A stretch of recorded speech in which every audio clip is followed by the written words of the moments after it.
À la réception des plans, donc les plans archi, les plans d'exécution, il faudrait toujours, avant tout commencement d'exécution, il faut toujours procéder à une analyse de ces plans.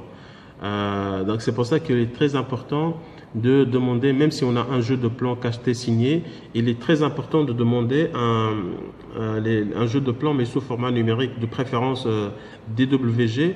Donc ça permettrait de faire une superposition des plans archi et des plans d'exécution. Donc déjà pour vérifier est-ce que les plans archi, les plans d'exécution, ils sont, on va dire, est-ce qu'ils respectent un peu la conception architecturale.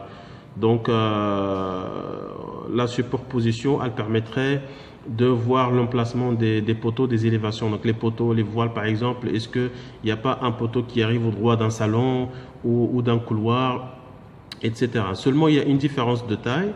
C'est que dans les plans archi, les épaisseurs, c'est des épaisseurs qui sont finies, les dimensions, c'est des dimensions finies, alors que dans les plans d'exécution, c'est des dimensions qui sont brutes. Donc, ça ne prend pas en considération, par exemple, les épaisseurs des revêtements ou bien des enduits. C'est pour cela que quand nous avons, par exemple, un poteau dans un plan de structure, le même poteau sur le plan archi peut avoir une différence supérieure à celle dans les plans d'exécution de 5 cm parce que s'il va recevoir par exemple les enduits de part et d'autre et l'épaisseur de l'enduit ça va de 1 jusqu'à 3 cm donc ça peut aller jusqu'à 6 cm. La même chose aussi pour les revêtements parce qu'il y a une erreur qui est assez courante, c'est que les épaisseurs des planchers sont considérées, par exemple, on considère un plan de 20 cm, alors que dans les plans archi, il faut que ces épaisseurs prennent en considération les dimensions les épaisseurs de revêtement. Donc ça va de 5 et ça peut aller jusqu'à 10 cm. C'est-à-dire que l'épaisseur dans le plan archi et dans le plan de structure peuvent avoir une différence de entre 5 et ça peut aller jusqu'à 10 cm. Donc tout ça, il faut faire attention. Il est important également de vérifier certaines choses. Par exemple dans les, dans les planchers, vérifier les réservations que nous avons dans les planchers et vérifier, en fonction de ces emplacements, vérifier également l'emplacement des appareils sanitaires dans dans le plan archi et voir est-ce que c'est conforme ou pas. Parce que les emplacements des appareils sanitaires dans les plans archi vont nous donner une idée sur l'emplacement des évacuations. Est-ce que c'est par exemple, un lavabo? Est-ce que c'est des éléments qui sont suspendus ou bien avec colonne? Donc, ça va nous donner une idée sur l'emplacement des évacuations et ça permettrait de vérifier déjà, de faire cette première vérification. Il faut faire une autre vérification il faut vérifier également au cas où, par exemple, au cas où la comparaison donne que voilà, les réservations ne sont pas conformes et qu'ils doivent être déplacés, vérifier déjà à ce stade que le déplacement de réservation ne va pas faire, par exemple, que certaines réservations vont tomber sur une poutre ou bien sur un poteau, ou bien, c'est-à-dire, est-ce que ce déplacement est possible? Il faut faire cette vérification déjà à ce stade. Voilà. Il faut vérifier également qu'au niveau des salles de bain, il y a un décaissé qui est prévu parce que généralement c'est oublié. Les receveurs pour la pose des receveurs de douche, parce que généralement pour pouvoir l'enterrer complètement, il faudrait prévoir un décaissé pour à la fois faire une pose correcte du receveur de douche et également des évacuations qui peuvent ne pas être latérales mais qui peuvent être prévues en bas du receveur. Donc faire une vérification qu'un décaissé de 15-20 cm il est prévu au niveau des salles de bain pour faciliter cette pose. Il faut vérifier également en fonction de l'emplacement des réservations ou bien de l'emplacement des sanitaires.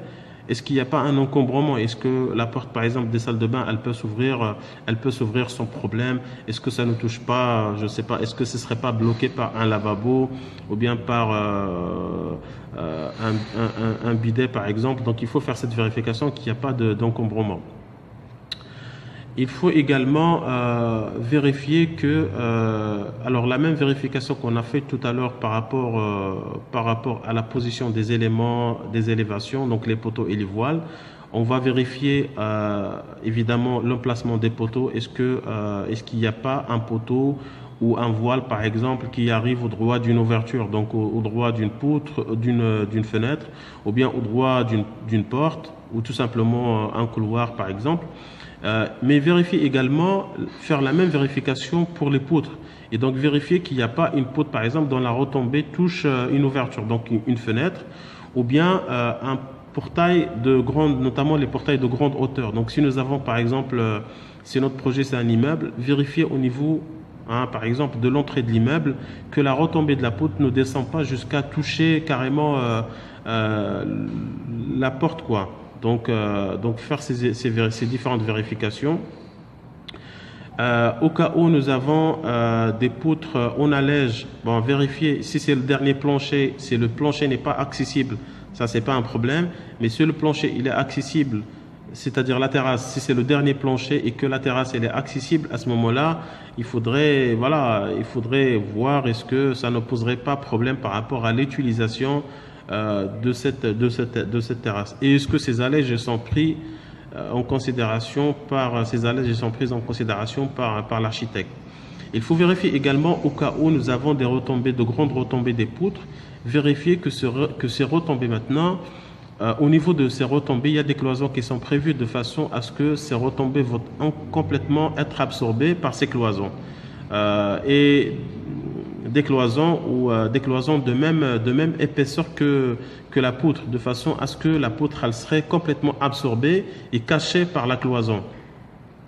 Il faut faire des vérifications également au niveau du faux plafond, donc vérifier que la position du faux plafond qui est prévue dans le plan archi, qu'elle est possible que les retombées des poutres permettent cette position du faux plafond telle qu'elle est prévue dans les plans archis. Donc il n'y a pas une retombée par exemple qui dépasse cette position, ou bien que ces retombées elles sont prises en considération dans le plan archi tout simplement.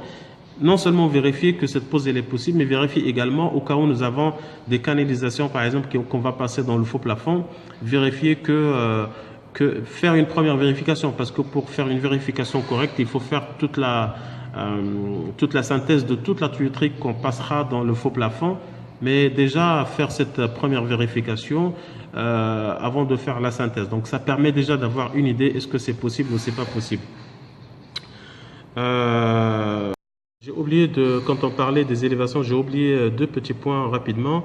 Le premier point, c'est que par rapport aux élévations, il faudrait vérifier que les dimensions, les largeurs des poteaux ou des voiles, et s'incorporent correctement dans les cloisons. C'est-à-dire que un poteau arrivant au droit d'une cloison, par exemple, ne va pas déborder de part d'un côté ou des deux côtés. C'est-à-dire qu'il faut que, évidemment, ou alors il déborde et que ce débordement, il est pris en considération dans les plans archi.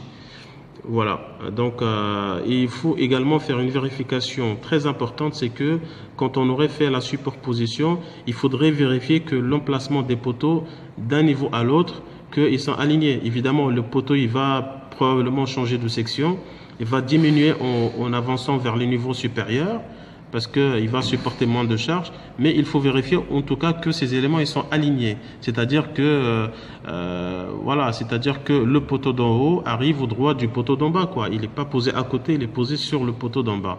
Donc il faut faire cette vérification. Et finalement, il faudrait vérifier que nous avons tous les détails, c'est-à-dire que tous les éléments de la structure, les semelles, les poteaux, les langrines, les poutres, tous ces éléments de structure, les voiles, tous ces éléments de structure, ils portent bien un indice. Donc pour les semelles, généralement, par exemple, S1, S2, S3, pour les poteaux P1, P2, P3, pour les langrines L1, L2, etc. Pour les poutres, la même chose. Donc vérifier que tous ces éléments, ils portent un indice, et que quelque part nous avons le détail de ces indices. C'est-à-dire que nous avons par exemple pour la semelle S1, nous avons tous les détails nécessaires et les plans, surtout les plans de ferraillage nécessaires. Donc vérifier que tous les éléments portent un indice, et pour chaque indice nous avons tout le détail nécessaire, les plans archi et les plans aussi de coffrage. Donc voilà, c'est tout. J'espère que ma vidéo vous a plu. N'hésitez pas à m'écrire, n'hésitez pas à vous abonner à la chaîne.